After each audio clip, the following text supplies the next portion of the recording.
Určite to vidíš aj ty po celom internete. Všetci ti hovoria rob obsah, rob cold outreach alebo vybuduj si osobnú značku. Všetci ti radia niečo iné a konec koncov všetci majú aj pravdu. Tak otázkou stále je, prečo ty nemáš svojho prvého klienta.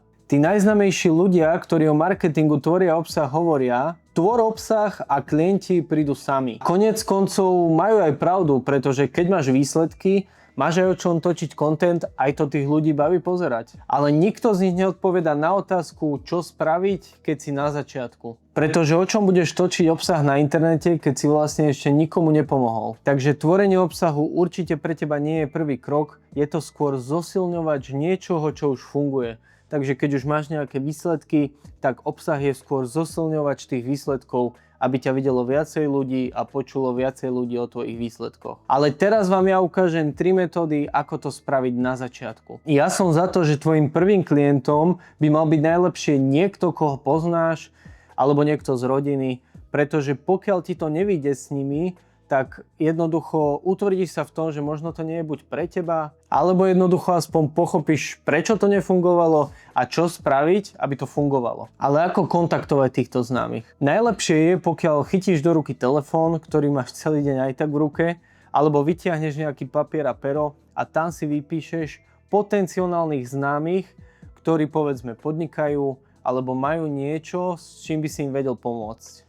Nebudeš ich ovšem kontaktovať cenníkom, ale budeš ich kontaktovať, ako som vysvetlil v minulom videu. A to je, že im ponúkneš službu zadarmo. Aktuálne to znie pre teba možno nelákavo, pretože si hovoríš, prečo by som mal robiť zadarmo. Pokiaľ chceš rýchly štart, takýto by mal byť tvoj začiatok. Pretože z tohto klienta získaš case study, na ktorej vieš budovať ďalších klientov. Aj môj prvý klient bol rodinný známy, ktorému som moje služby ponúkol zadarmo, na oplatku za referenciu a výsledky, ktoré sme mu dosiahli. Pokiaľ už máš vypísaných týchto známych z rodiny, teraz by si ich mal kontaktovať s touto ponukou a ponúknuť im, že im chceš pomôcť zadarmo a chcel by si z toho referenciu a získať výsledky a zlepšovať sa v tejto službe. Toto je ponuka, ktorú by ti asi žiaden podnikateľ neodmietol, keďže preňho to je bez risku a tebe to môže vlastne len pridať skúsenosti. Prečo by ten prvý klient mal byť zadarmo, som rozobral už v predošlom videu a link na toto video je v popise, tak si ho kľudne choď pozrieť, aby si mal v tom jasno. Často sa stretávam s tým, keď niekomu poviem, že by mal toto spraviť, tak mi automaticky povie, že on v rodine má žiadnych podnikateľov, on nemá komu pomôcť v rodine. Samozrejme, takéto niečo sa môže stať, je to úplne prirodzené, že nemusíte mať v rodine podnikateľov. V tomto prípade odporúčam nájsť nejaké lokálne firmy, najlepšie nejaké menšie, s ktorými by ste sa vedeli dohodnúť a predložiť im vlastne takúto istú ponuku, ktorú ponúkate aj rodine. Najlepšie je, keď sa s nimi stretneš osobne, pretože to vieš s nimi vykomunikovať a vysvetliť im tvoju situáciu. Pokiaľ by to videli v maili, je dosť pravdepodobné, že by si mysleli, že ich chceš nejako oklamať. Takže najlepšia je lokálna firma, pretože to nemáš ďaleko, pokiaľ riešiš s nimi content. A ďalšia vec je, že to vzbudzuje úplne iný pocit u toho podnikateľa, ako keď mu napíšeš iba mail. V tomto prípade ti nie každý povie áno, ale ty nehľadáš desiatky klientov, tebe stačí jeden klient. Pokiaľ dostaneš tohto jedného klienta, na tom budeš budovať už celú tvoju firmu. Tretia metóda, ktorá si myslím, že ti pomôže najviac na tvojej ceste. Možno nie získať najviac klientov, ale určite ti pomôže ako človeku. Väčšina podnikateľov povie, že nefunguje, ale ja som na nej vybudoval svoj začiatok. Je to vlastne cold outreach, kde vlastne buď voláš, alebo píšeš niekomu, koho vôbec nepoznáš. Táto metóda nie je celkom najľahšia, pretože veľa ľudí vám buď neodpíše, alebo keď vám odpíše, tak sa s vami nestretnú. Je to jednoducho taký začarovaný kruh. Ale prečo si ja myslím, že je najlepšia, je práve preto, ako vás to vybuduje.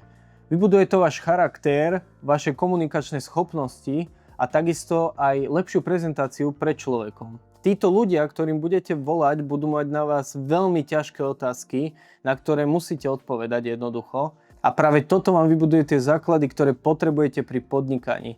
Preto si myslím, že cez túto cestu možno nezískate veľa klientov alebo veľa kvalitných klientov, ktorých by ste vedeli podpísať za tisícky eur, ale pomôže vám to dostať sa komunikačne na úplne inú úroveň. Takže určite po týchto dvoch prvých krokoch, teda po metóde 1, ktorá bola taká, že si vypíšete svojich známych, každému jednému napíšete a dáte im ponuku, že budete pre nich robiť zadarmo kvôli referencii a kvôli case study. Pokiaľ táto metóda nebude fungovať, určite by som prešiel na druhú metódu a to je kontaktovať lokálne firmy, ktoré by tiež potrebovali pomoc s marketingom a ponúknuť im to isté, čo týmto známym. Nie je to asi také jednoduché ako so známymi, ale verte mi, bude to druhá najjednoduchšia cesta, ako vám viem ponúknuť. A presne potom, keby som podpísal tohto prvého klienta a mal by som z toho nejakú case study, tak by som prešiel na cold outreach. Ako som spomínal, jednoducho buduje to charakter, buduje to slovnú zásobu a taktiež argumentačné schopnosti. Takže určite by som sa pustil do tejto tretej metódy, pretože vám to neprinesie len klientov, ktorí môžu odísť na ďalší mesiac, ale prinesie vám to oveľa viacej a tieto schopnosti budete využívať pri každom klientovi. Teraz sa pýtate, kam patrí ten obsah, o ktorom som hovoril, že naozaj funguje. A je to jednoduché. Obsah je jeden z najsilnejších nástrojov a za tým si stojím. Ale najskôr na tvojej ceste musíš niečo ukázať a až potom sa môžeš dostať k obsahu. Pretože nemáš o čom točiť ten obsah a tí ľudia ti jednoducho neveria. Takže ako kanál na získavanie klientov to určite nie je dobré na začiatku. Na začiatku by som využil jednu z týchto troch metód, ktoré som ti ponúkol a následne by som išiel do obsahu. Presne o tom si taktiež môžeme natočiť aj ďalšie video, ale tieto prvé videá som vám chcel ukázať základné metódy, ako vôbec získať tých prvých klientov. Následne pri škálovaní si určite rozoberieme aj obsah. Ale teraz je tvojou úlohou chytiť telefón do ruky, napísať 5 známym alebo 5 podnikateľom, dohodnúť si s nimi stretnutie a dohodnúť prvú spoluprácu s prvým klientom. Ak si napísal a nevieš čo ďalej, alebo ti napísali a ty nevieš čo odpísať, tak mi kľudne napíš na Instagram a ja ti s tým veľmi rád pomôžem.